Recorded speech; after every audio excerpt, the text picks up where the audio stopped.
Assalamualaikum warahmatullahi wabarakatuh. Sahabat Kuluma dimanapun anda berada, pada Jumat yang berkah ini saya akan menyampaikan nasihat singkat yang berjudul sunnah. Menurut bahasa, sunnah adalah pekerjaan, perkataan dan cara. Namun menurut istilah adalah perkataan Nabi SAW, perbuatannya dan keterangannya. Sunnah dibagi menjadi tiga. Yang pertama adalah sunnah qauliyah, iaitu ketika Nabi SAW menyampaikan hukum-hukum agama dan maksud isi Al-Quran. Yang kedua adalah sunnah takririyah.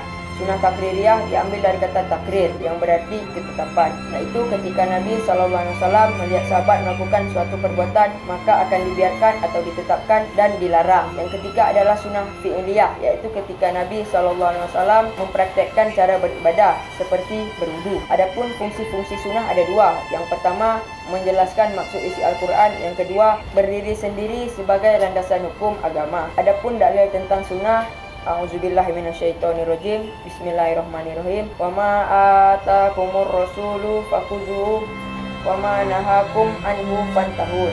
Yang artinya, apa yang disampaikan Rasul kepadamu ambillah, dan apa yang dilarangnya tinggalkanlah. Quran surah Al-Hasyr ayat 7. Dengan demikian, sunnah dapat dijadikan sebagai landasan hukum kedua setelah Al-Quran. Cukup sekian yang dapat saya sampaikan. Assalamualaikum warahmatullahi wabarakatuh.